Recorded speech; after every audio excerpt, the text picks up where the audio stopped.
Can't wait to throw that in one of my cars. I can't.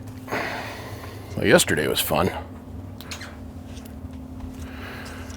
Everybody got themselves a little bit of talk time. So we've got ourselves some unknownium EPDs. These came, I got 2 of these actually. And they came out of what the guy had labeled as an 800 amp power supply. It's Monday. Phone's gonna do that a lot. It's Monday. Now, I don't know what these are. We're gonna find out here real quick. I wanna see what voltages they are on the primary because I got no data sheet, I got no part numbers, I got no nothing. Those are definitely EPD transformers. So, let's build ourselves a quick little test jig here. And off. Okay.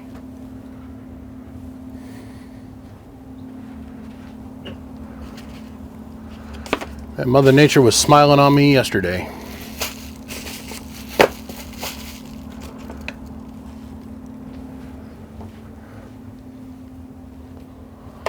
Okay.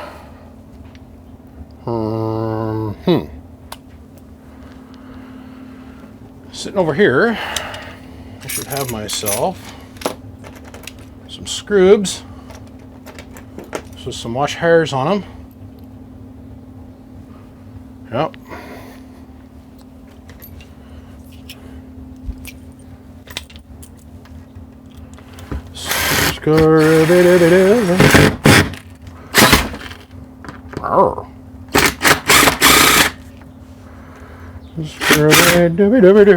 Okay.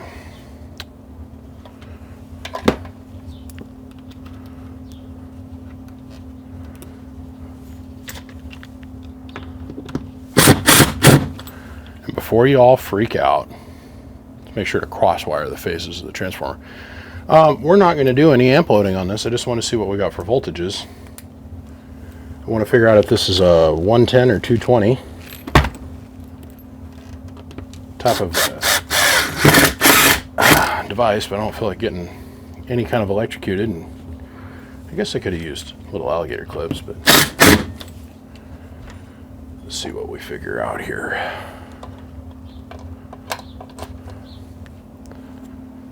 These just showed up here over the weekend, and it's my first opportunity I've had to play with these things. So the beginning of the story is random ass transformer shows up.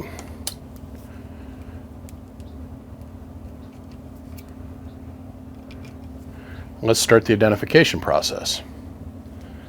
So we're going to turn our variac on, our variable tapped transformer. Let's apply some voltage. Oh, maybe 8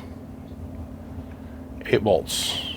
It's at 110 volts on the input. Even if I overclock to 130, it's still only 9, so it's 210 or 220 volt primary, which make our secondary 16 volts pre-rectified. Wow, this is going to be a stout one. Okay, so 16 times 1.45, 23 volts under load. And that can't be right.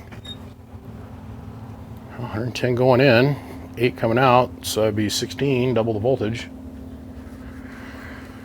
Whew. It's gonna be a little stiff. That means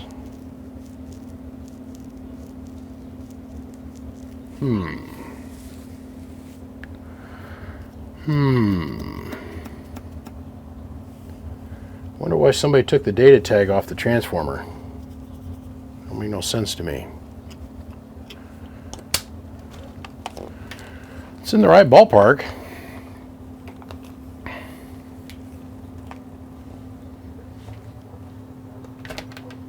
I don't want to have to put a swing-in choke on the front end side of this thing, like a buck transformer, step-down transformer to.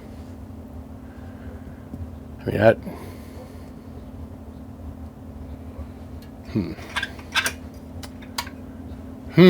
Interesting.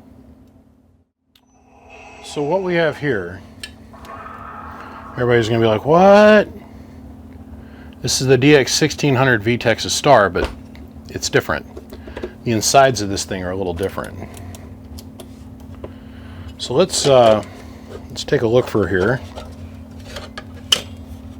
What makes this so special on the inside? This is not your standard Sweet 16 on the inside of it. Not by any shake of the lamb's tail. So what we got here is a 2-drive and 8 directly from Texas Star. I've seen 2 of these before. And the number one crippling factor to this box is the power distribution circuit in this side, or inside this thing sucks. Just flat out sucks. So everything is undercurrented, and when you get massive current restrictions like that, you're going to end up having stuff fail. This box has got 2. Jeez almighty, people. It's 7:30 at night. But BBI. Okay. This box has got 2 2879s up here in the lid, running 8 2879s. It's all Toshiba, by the way, down here. Now, this box was sent to me underneath the auspices of the fact that it works. We don't know. It looks like it has popped at one point or another. Something in each one of these combiner sections, because we see burn marks here on the screen guard. We're going to clean all this up. We're going to clean up the screen guard. We're going to change power leads on this thing, and we're going to run it all the way out. But it's got 8 Toshibas in it, and these are non-red dots that are in here. Okay, so at $210 a piece, there's $2,000, or no, it's like $1,600 with the transistors here, almost $2,000 worth in the total box, because it's 2 2879s driving 8 2879s, which makes this a very low drive amp. Most of the time when you see these things, they're just a straight 8-pill in this configuration, and they've got DEIs in them, and they suck. And it's because of the components. It's not because of the circuitry inside. It's because of the components, the DEIs. But this thing has got a driver section built into it, which is very rare. Normally we'll see part of this board up here, but it's not populated. So to see this completed amp section in the top part, I think it's pretty friggin' neat. So we're going to go all the way through this, check and verify, all the way through this and check and verify. But the first thing we got to do is get rid of all of this bullshit, because that's all this is, just junk. This is garbage. Got bare wires hanging out of stuff back here. This is not enough to get the job done. Not by any shake of the lamb's tail. None whatsoever.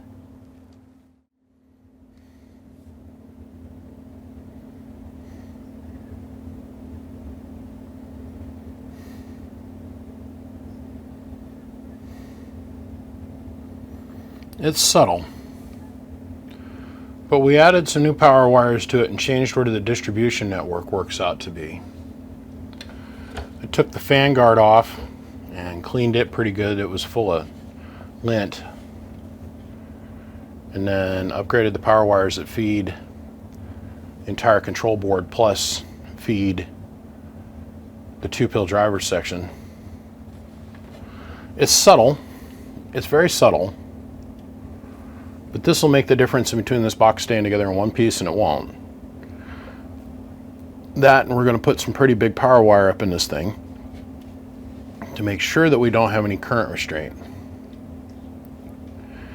Now, I don't know how stock this is because I've been sitting here looking at it. And I know the guys at Galaxy that built this thing. They've got mad soldering skills. They always have for decades, and they will long after I'm gone. Somebody has reworked this, obviously.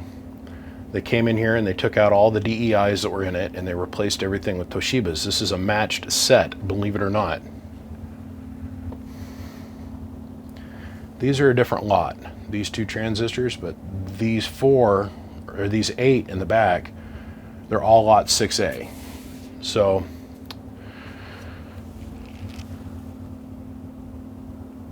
lot 6A.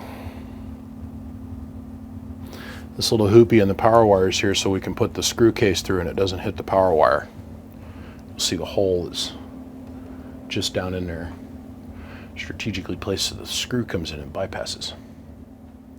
Kind of cool. If I'm really careful, I can lift this lid up. There's switches and lights and stuff that are attached to this lid. But I wanted you guys to be able to see the heatsink that's in here. It's the same extruded heatsink that's on a regular full body old school Sweet 16. It's just half the size. But because we're utilizing laminate airflow on this heatsink, that's what makes this thing survivable. Food for thought.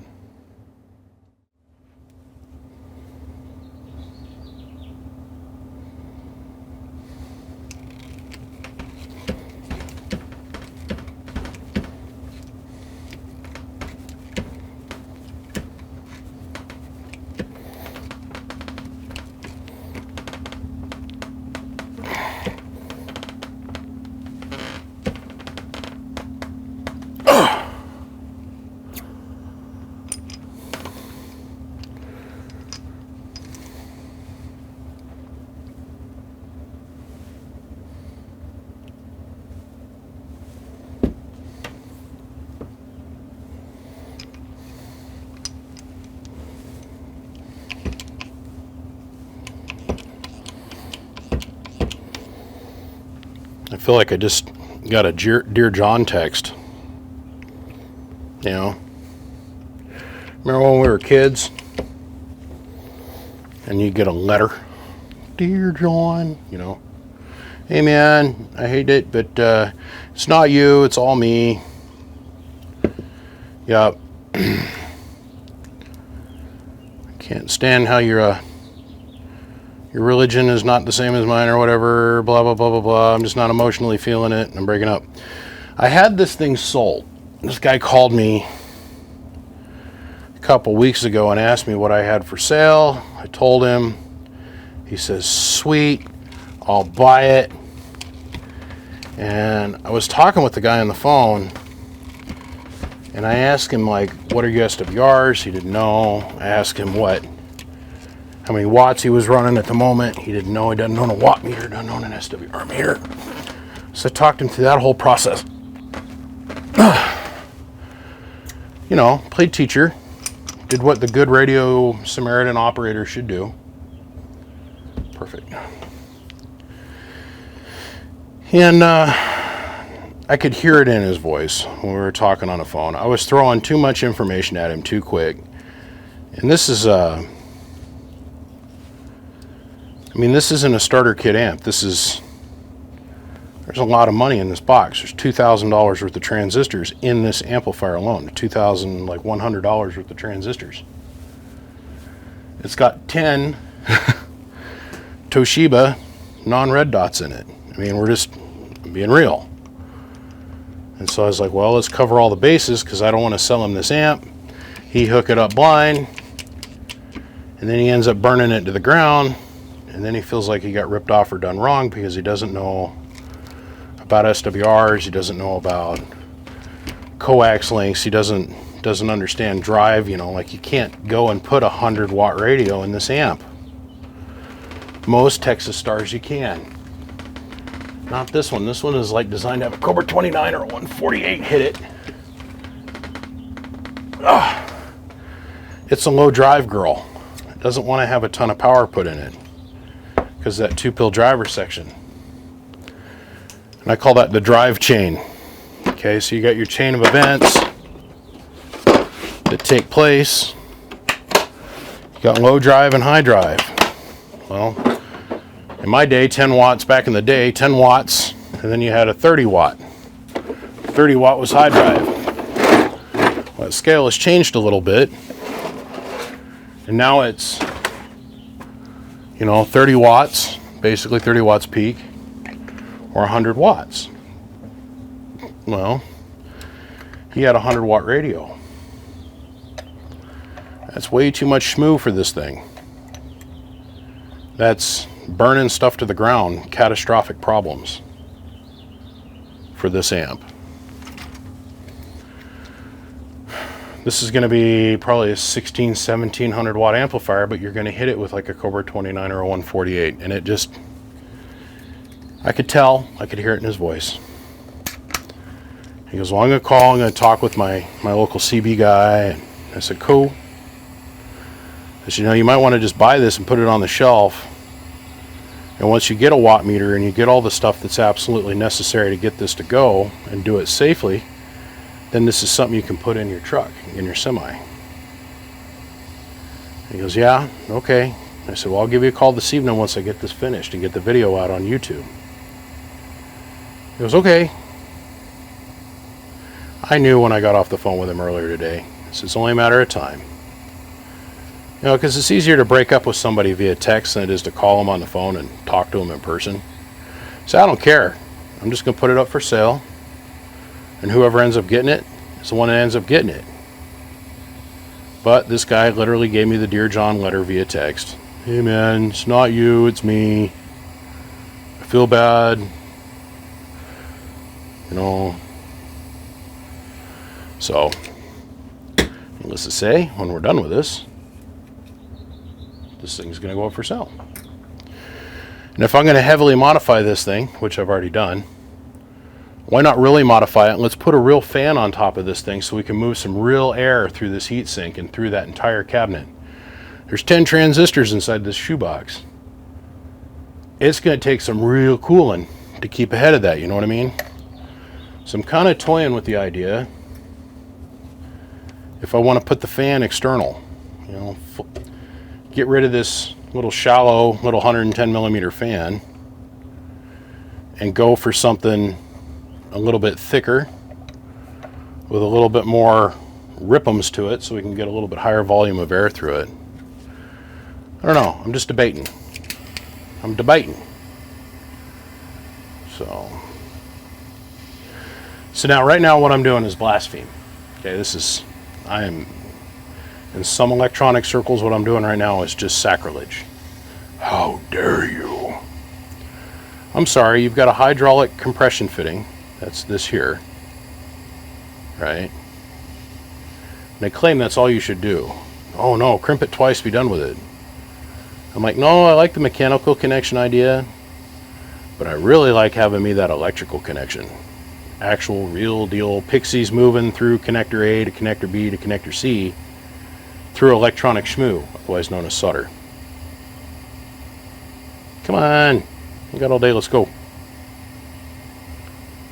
I normally submerge these in the solder pot, but I don't feel like getting that out and waiting an hour for it to heat up and then a half an hour for it to cool down to where I can touch it to move it. So we drill a hole in the connector. We backfill the connector with electronic pixie conductor jizz, also known as solder. There's people that think this is heresy because what they're envisioning in their mind versus what actually really happens is two different things. When you say to somebody, solder a connection, they usually think of a little tiny connector and you're going to solder it and shit's going to fly out both ends and it's got a little plastic sleeve on it, a little shitty eyelet. It's not what we're doing here. We're talking heavy gauge wire, and if this connector here is crimped properly, the solder won't pass that connection. So what we're doing is we're filling up this void that's at the top portion of the connector with the pixie conductors. The solder. I don't know. I believe in electrical connections, not just pure mechanical connections. I love getting in small little groups. The worst one I've ever been attacked in was that DIY solar systems group. Those guys lost their brains. I'm like, but yeah, I built one of those solar systems and it's the one you guys are all got your tongues hanging out over. Well, that's so cool. I can't believe it's doing all of that. It's so efficient. How did you get your connection so electrically efficient? And then we tell them, and they're like, what? No, that's horrible. The connectors will break. It's going to ruin everything. The world's going to come to an end. The Earth's going to spin off its axis, and my penis is going to stop working, kind of thing. It's, no, calm down. Nah. They like lost their minds over it. I thought it was hilarious because I went in there and argued it. I'm like, no, we're going to look the other direction. I even went as far as to hydraulically crimp a connector, cut it in half, then backfill the top portion of the connector with solder, and then cut the connector in half after it had been crimped, and showed the penetration difference of where the solder actually, I shot a whole video on it to explain the theory behind it. And they weren't even having that. They kicked me out of the group because I was wrong no matter what. It was just wrong. I was like, okay. Smile and nod, BBI. Smile and nod. Let's get this put back together. And then we get to run it. Their argument is the solder leaks back in the connection, and it can fill back in the wire to this point on the connector. Not if you know what you're doing. Then you don't have to worry about flex fatigue on the connector. But if you know what you're doing, versus the novice new gamers, I don't know. It just chaps my ass. Chaps my entire ass. All of it, including the dingleberry space down in deep in between. Sons of a bitch.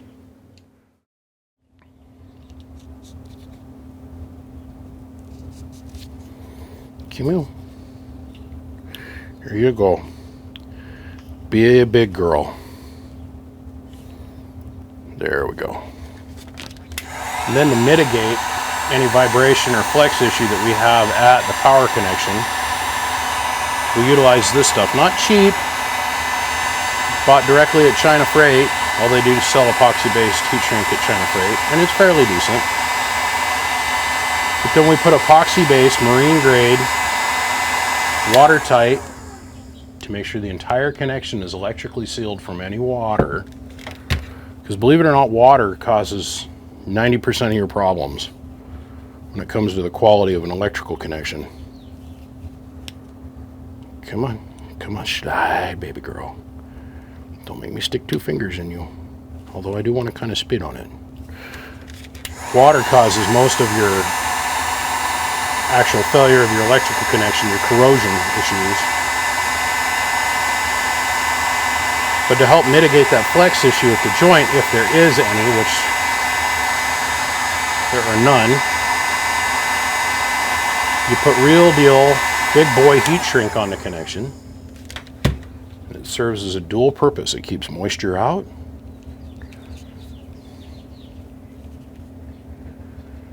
And it acts as a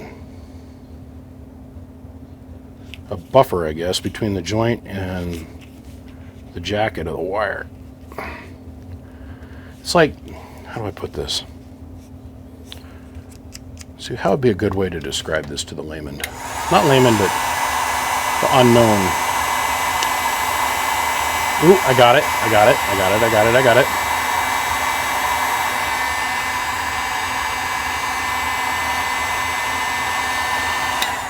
Strong enough for a man, but it's pH balanced for a woman.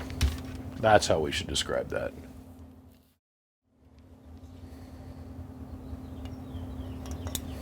Okay, go in the hole. A click. Oh, you old tight bitch, go on. I've already put 2 fingers in you, don't make me put 3. I don't want to get up past my knuckles. Just ruin everything for both of us.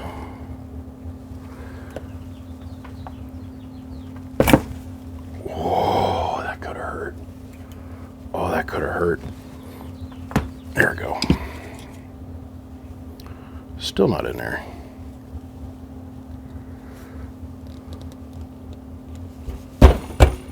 Oh man, you're gonna make me put it all the way up to my wrist, aren't you? Come on. There it is. Oh, just a scoochie more. Scoochie choochie.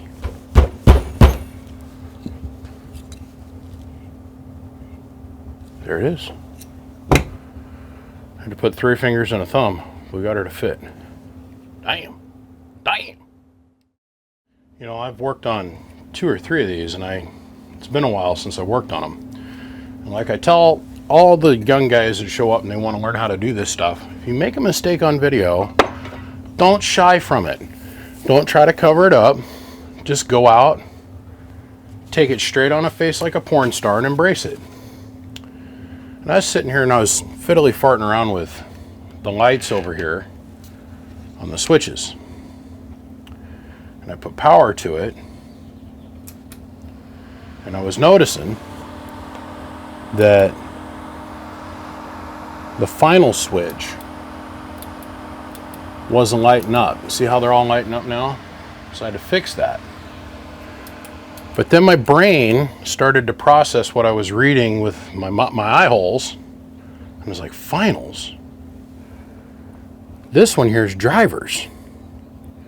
Preamp and on off. And I'm like, wait a minute. My sideband delay circuit's over here in the corner, here in the back. It's like, well, I'll be diddly damned. I don't think I've ever seen one set up quite just like this.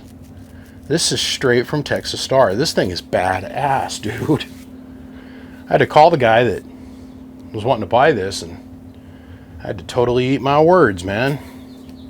This thing is low drive, high drive. Run the finals by itself, or run it with the finals going into the big box.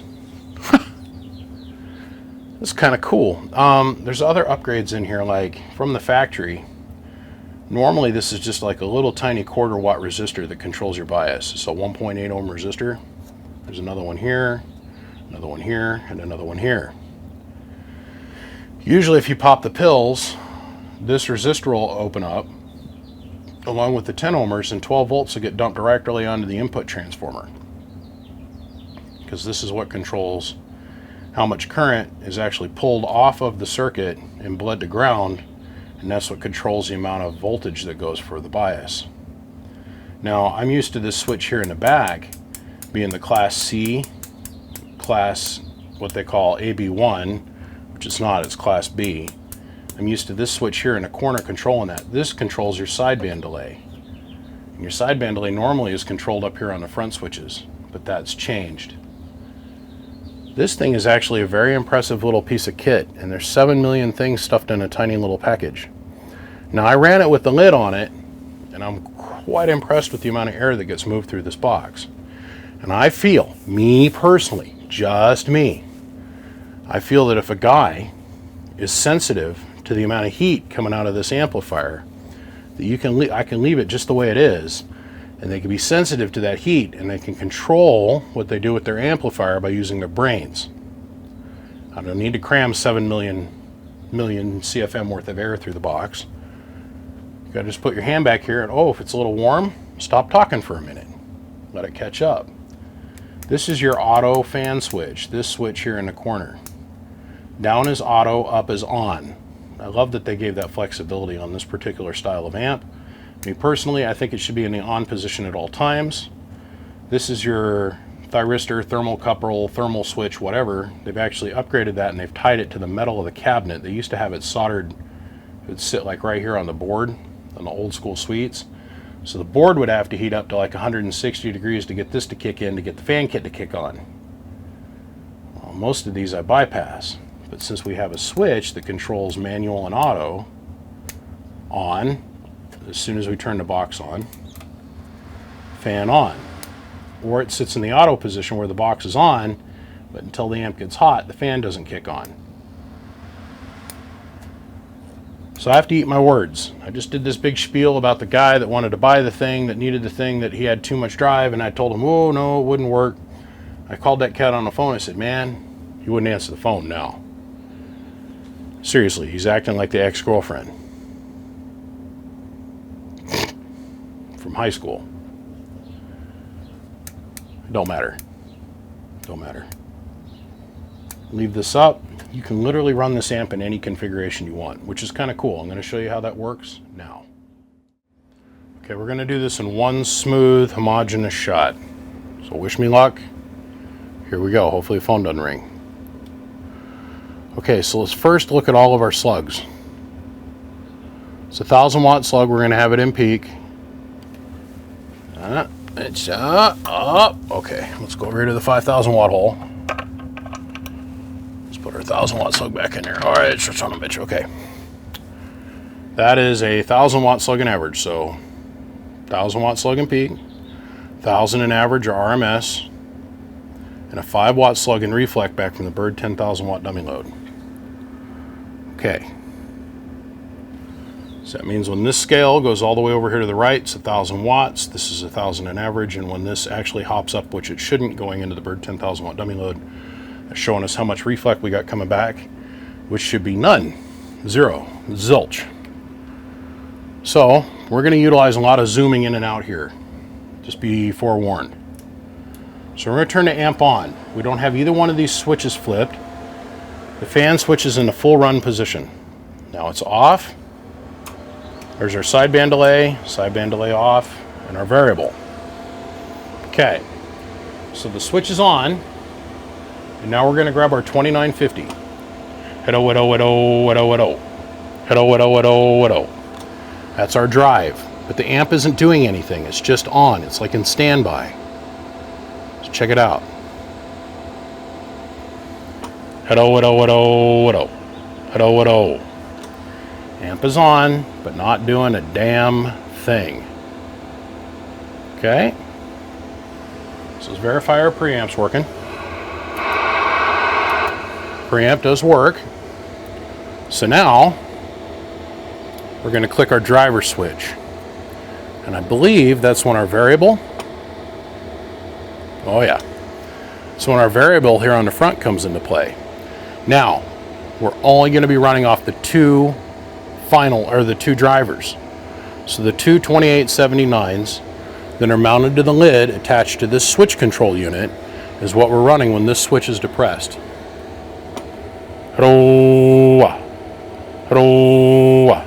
So 20 watts of drive into two 2879s. We're getting about 300 watts of power. Our reflect, which is up here, is almost non-existent. Now we'll come down here to the watt meter. We'll show you what we're getting out of it for output power. Man, this thing is cool. Hello, audio. 20 watts in, getting us 300 out. Okay? So now let's run it in its other mode of configuration, if we want to. Take the driver section out, and we're going to click the final switch. Hello. Now we're running on just strictly the 8 transistors in the amp. Before we go any further, I want to show you guys dead carrier. I got to fix that. I got a loose connection in that meter. I'm putting 1.5 watts in this box. So we'll turn this down to about 1 watt. So the radio is putting 1 watt into the amplifier. Turn that down. Let's go back to our finals. 1 watt going in gets us about 30 watts out. And 1,000 peak power out. 1,000 watts with 20 watts going in. Now, if you wanted to, you could use a 100 watt radio on this. You just don't hit the final switch. So you could run a Connex radio or your 955 into this amplifier. But with 20 watts in, for the sake of the conversation and the video here today, a solid 1,000 watts worth of power. Your variable does not do anything for you. It's completely bypassed. So check this out. Completely bypassed. Now you've got a regular 8-pill. Regular Texas Star 8-pill right here as it sits. Now we're going to pour gasoline on a fire. We're going to trip that final button. You know it's working because we just made 700 RMS.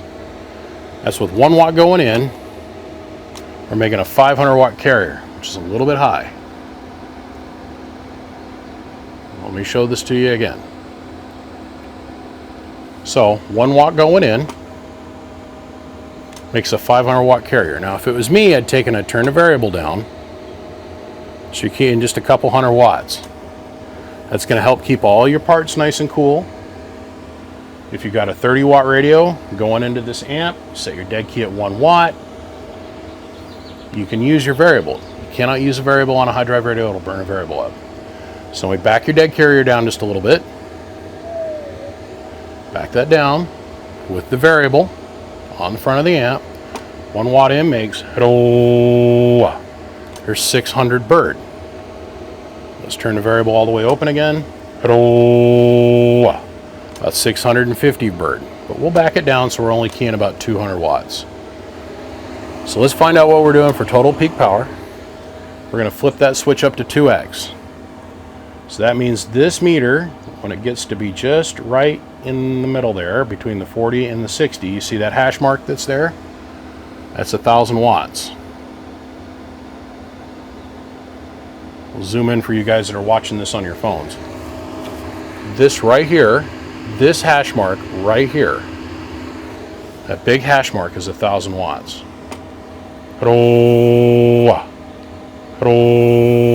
Makes 1,600 watts on the money.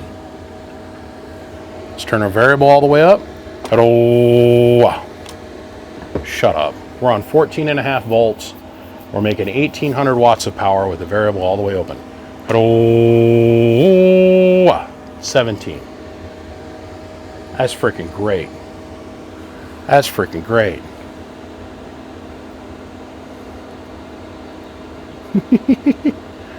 That's hecka cool, man. That's sweet.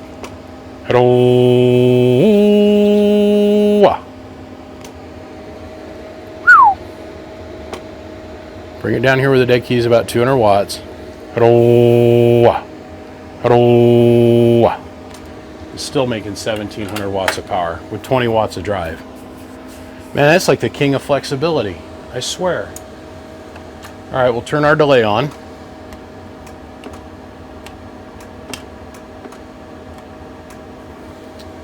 So now we'll go to sideband.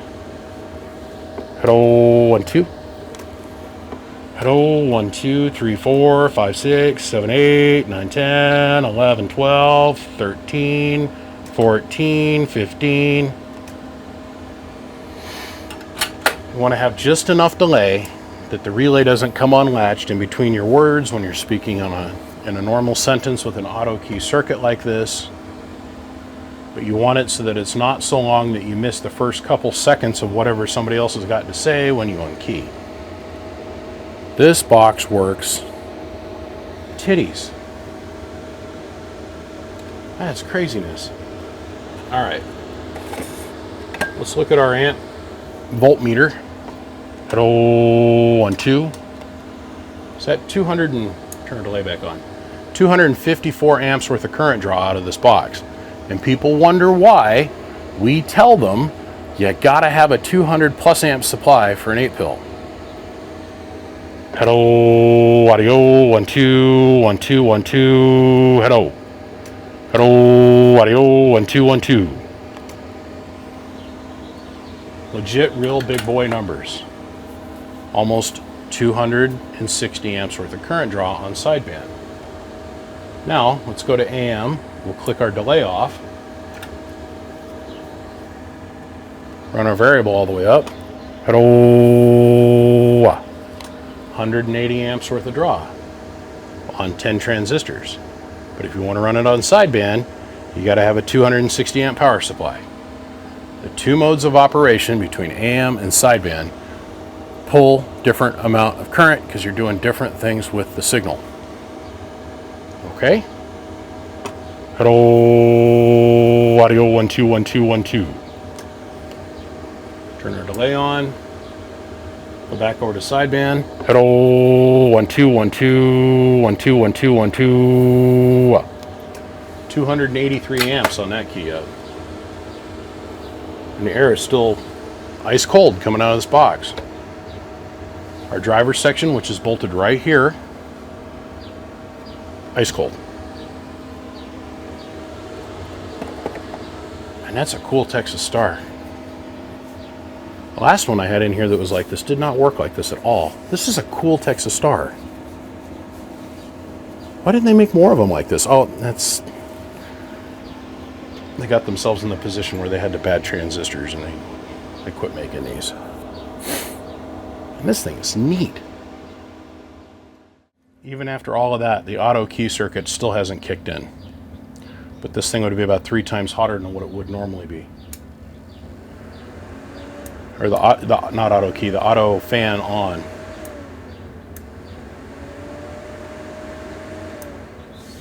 And this little thing gets with it. That's freaking neat. I like this little box. I really do. All right, let me run over this one more time. Amp on. Our final switch is out and our driver section switch is out. Hello, audio, 1, 2, 1, 2, 1, 2. 20 watts. We're gonna put our driver in line. Hello, audio. Now we're gonna bring our finals on. Hello, audio. Or we're gonna run just our 8-pill section. Hello, audio, 1, 2, making 1,000 watts of peak power. Hello, audio. Driver section in line. Hello.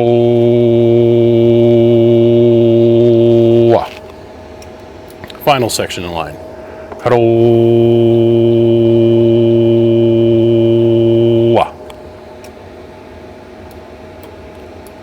Driver section off. Finals in line just by themselves. Hello. Knob does nothing.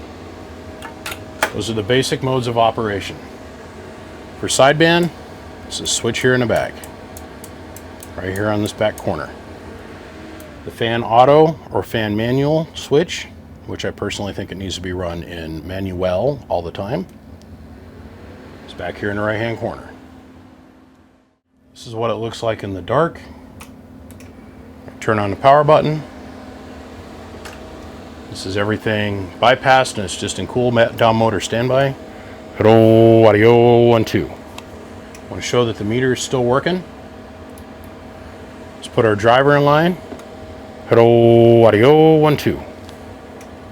Let's put our finals in line. Hello, audio, hello. Hello, audio.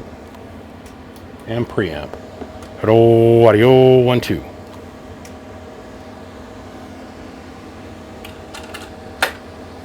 That's pretty slick. I really like that. Well, the last one of these I had in here was the Texas Star 1600 Voodoo. But this is the DX 1600V. It stands for variable. But the Voodoo would not allow me to drive these 2 sections independently. And I had a second switch that was up here on the front for Class A and Class AB and Class C, which is actually just Class B. So, well, guys, that's it. It's the Texas Star 1600V. Aesthetically, this thing is in a 9.99 condition. It's not perfect. It's not a 10. There's tiny little spots of woobies on the top. And what I mean by that is this here. Down inside this one screw here and this screw here is a tiny, tiny little touch of discolorization. It's a little bit of oil for my fingers, that'll wipe off. There's a little bit of discolorization there in that screw and a little bit of discolorization in that screw. Otherwise, the face plate is in minty condition, the back plate's in minty mint condition, and this thing has got Toshibas in it. Real deal, non-red dot, old school Toshiba 2879 transistors. There's $2,000 plus matched set of 10 Toshibas in this box. I'm going to sell it for the cost of the transistors. I mean, the box has got to be worth a little bit, you'd think. I'm asking $2,300 for this box with the power upgrades and the Anderson clips on it. This thing is sweet. Runs like a Swiss watch. The first guy that's interested in getting this, text me, call me. Doesn't matter, I'll be up. This thing's got to go some other place. It cannot stay here. But this is a cool little amp. I think it's kick-ass. Well, gentlemen, my name is BBI. Without a shadow of a doubt, I am the biggest mud duck out here in Idaho at the moment, whatever that counts for. Please take a minute. If you're on Facebook, I'm maxed out on friends on Facebook and have been for some time. If you send me a friend's request, it's not going to get answered or accepted. I need you to come join BBI Amps, the group on Facebook. So just go to groups, do a search, come to BBI Amps. You'll find all the pictures of this particular rebuild and multiple others. It's an incredibly interactive page. It's been up and running now for about 7 days. We have close to, if not exceeding 2,000 members already, and almost 1,000 plus posts of people putting up pictures of their station and different equipment. We've got a whole, my admins are all very, very serious radio operators that can answer most of your questions, and if not, I'll probably get to them myself. So come check it out. It's BBI Amps, and it's a group on Facebook. You'll see it. It's the biggest one with my name associated with it. Biggest one, period, by far, hands down, no doubt about it. Come join us. Like I said, I appreciate every single one of you guys. Big shout out to Siglent, Excess Power, and Bird Watt Meters. And I cannot stress this enough. I don't get to be here doing this without you guys. All of you guys. Welcome all. I cannot wait to do more in September. I am going to be taking on new work in September, primarily just repairs. I'm going to take on 300 repairs, and that's going to be all the work for 2021. I've got enough work to last me to the end of this year, and once I get some of this stuff out of here, I do not want to be overwhelmed like I was the last 2 years. It's been very stressful. So, not currently taking on any new repair work. Please come join BBI, the Facebook group. We'd really appreciate it. On that note, gentlemen, I got to run. I'll see all of you. Bye.